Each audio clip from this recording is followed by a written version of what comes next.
about this story of child abuse that was occurring in California, and I talked about how it could be real.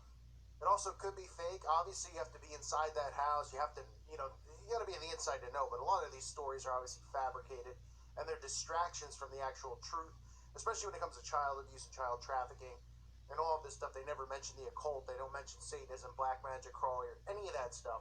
And when when people automatically see these stories, they tend to just see the story on the surface, right? But what you really have to do is read the underlining story, which in that case was how they were Christian, how they homeschooled, how they had their kids memorize the Bible. They're making it seem like, oh, what an abusive family. Christians are abusive. So I covered that. And then I did a video talking about how just covering this story from CNN, from all the child abuse one, is on every major media outlet. The other story is from NBC talking about how sex dolls of children, so dolls that are of infant kids at 2 years old, which are sex dolls, robots, which eventually will move and cry and do all this stuff, are being designed for pedophiles. Therapists are giving it out to pedophiles. YouTube blocked both of the videos. They put the video on, which is called "I've Had Enough of This World," which I have. I mean, it's just unbelievable. On age restriction, right? Which doesn't just mean it's not monetized. It means that a lot of people aren't going to see it, and it's now hidden from them in their feed, depending on how old you are and stuff like that. And then the other one, House of Horrors, is the title of the video about that story I mentioned. They locked it as private. I mean, what is the problem? Why can CNN talk about this crap? Why can NBC? What is the problem then? I mean, oh my goodness, I must be a shill, right? I can't even speak without them blocking me from talking. I mean, what's so offensive about me talking about it? How come these other guys can cover this stuff? How come guys like David Seaman can talk about Pizzagate still every single day, call the CEO of Google a pedophile? They don't get any strikes. They don't get blocked from talking. I'm covering the story, and I'm saying, look at the underlying narrative, because this is how mind control works, right? How the narrative wasn't about this 13 kids being, locked up in this house. The narrative was about how they were Christian. They went on paragraph after paragraph about how the grandparents, they were called by God to have his 13 kids, and they were memorizing the Bible. That was the narrative they were pushing. The narrative isn't the topic. The reason that these stories get pushed to the front, even if they actually are real and not fabricated, is if it fits into the elitist narrative. And that clearly fit in. Because slandering Christians, spitting on Christians, is part of their narrative. So the question is, why is it that I can't speak on this platform? Why do I have 250,000 subscribers deleted overnight? It's not like I had 3 strikes and I was, oh my goodness, a 4th could come. It was boom, boom, boom. I had a strike and suddenly just got 3 and got taken down. And I'm not saying feel pity for me, because it's just a YouTube channel, it doesn't matter. But I'm trying to make a point about how they're preventing these narratives from being exposed. There's plenty of people who do great work on YouTube. There's plenty. There's plenty who do awful work. But you really got to start questioning this stuff as to who's getting silenced. Okay? Whether I agree with these people individually or not doesn't matter. Why can certain outlets talk about this stuff and certain people can't? Go to YouTube, go on their Twitter page, and go after them.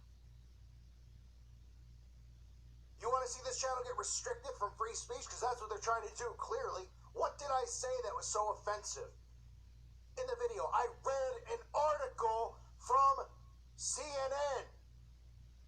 That's what I did. And then I gave an opinion on it. Because what I saw was a narrative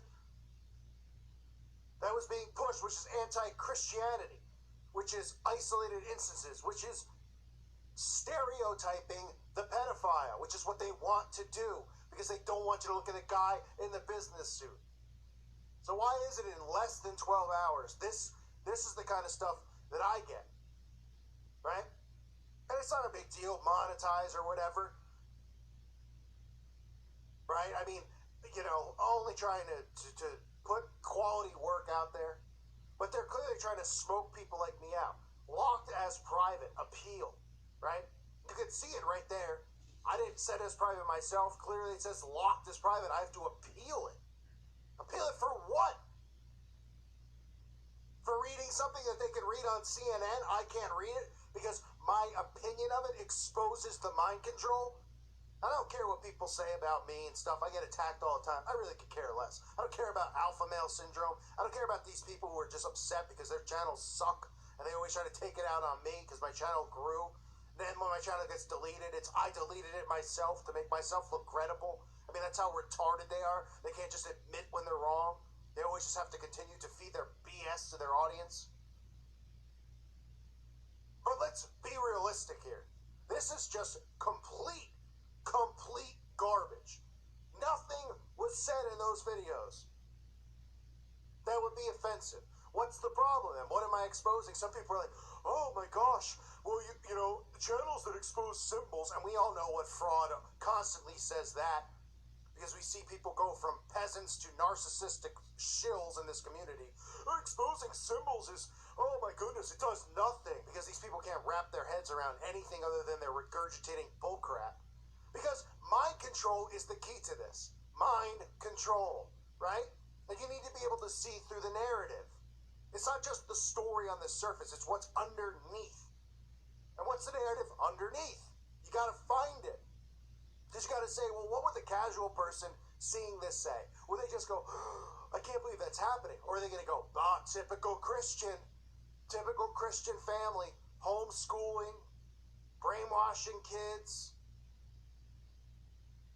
Or like the baby narrative, right?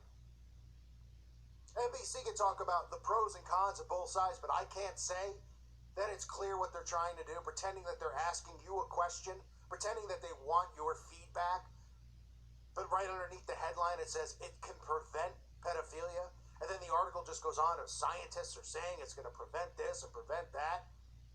And just like I said in the video, what's going to happen next is they're going to come out with fake evidence and go, oh my goodness, this guy who molested 30 children all of a sudden for 5 years hasn't touched a baby because he has a sex doll. Oh my goodness, wow, is that how mind control works? It's exactly how it works, with fake formulated news to push agendas across. I'm getting sick and tired of this. Sick and tired of it. Because when you do this and you put all the time into making videos, you think at the very least, well, okay, well, I don't curse on this channel. At least I try not to. It's pretty rare you'll find me ever curse, maybe during a live stream. But what is being said that's so offensive? Why don't you ask yourself as the audience? Is it the fact that they don't want you to critically think and understand how they push narratives? Clearly that's the problem, because they know that the message is getting across. And that's why my first channel got deleted for absolutely no reason. A video that was sitting up for a year about crisis actors, like a Crisis Actor Academy Awards. I mean, really? It was a spoof. I mean, I was making fun of it. It was comedy. That they found so offensive, or other videos they just flag about Zionism or about the LGBT. It's a joke. So you, the listener, should go over there. You should call them. You should flag, whatever you do on Twitter. Comment and flag them down. All these other channels get restored. Is it because they don't talk about anything that matters? I don't know. Couldn't tell you. But all you got to do is listen to the 2 videos I did today, and then you tell me what's wrong. Age restricted. Oh, they can talk about it in every news channel on TV. House of Horrors. Everybody can give their narrative on what happened. But I can't say, well, look at this underlying theme that all these outlets are talking about. Christianity, homeschooling, crazy people. Simple. I'm not doing rocket science here. I'm not going above and beyond. But there's people that don't think like that. They just read it and they go, oh, child abuse. At least they crack down on these people. Because that's how they want you to think on the surface. It's always the underlying message that's in the articles, that's in the news reports. That's what you have to focus on. Because that's what they plant seeds with. Not with the title, not with the actual topic. It's about the characteristics of the people involved, who they are, right? What they're doing, making sure you're stereotyping trailer park people as pedophiles, stereotyping black people as this, white people as that, Hispanics as this. That's all that they do to all of us. It's all psychological. And it's a bunch of garbage, absolute garbage that I even have, that I even have a second channel. And my first channel, which by now would probably have 300,000. The fact that I have this channel and I got to build this one out, and I can't even speak on here. Maybe it is time for a lawsuit. Maybe it is time. Because I'll tell you one thing, I ain't going to sit back and bend over for YouTube interns that are flagging my videos. I'm not going to sit back and bend over for that creature that runs YouTube. Ain't no way. And like I said before in my other videos, the most dangerous thing these people can do, I'm telling you right now as the listener, trust me on this. The most dangerous thing they can do to me is get me to reveal my face, get me to go out in public. Because you piss me off enough and you get me off of YouTube and actually make me go out there. Because listen, if this was about money for me, you don't think I could show my face, write books, show up on InfoWars like these frauds like David Seaman do? You don't think I can do that? It's not about that. It's about the message. But they piss me off enough, it's going to be the biggest mistake they make. Because I will show myself, I will expose these people, I will walk the streets and confront them. Because trust me, they can't handle confrontation, especially from a guy like me. So this is the last warning shot I'm giving. You push my buttons hard enough, you mess with me enough, you take my free speech away, which is something I pride myself on, my voice being my weapon, then you're going to have to deal with the consequences. And I promise you, elites, or whoever you want to be, or whoever you claim to be, I will verbally run you over like a freight train runs over a penny on the train tracks. So stay out of my way.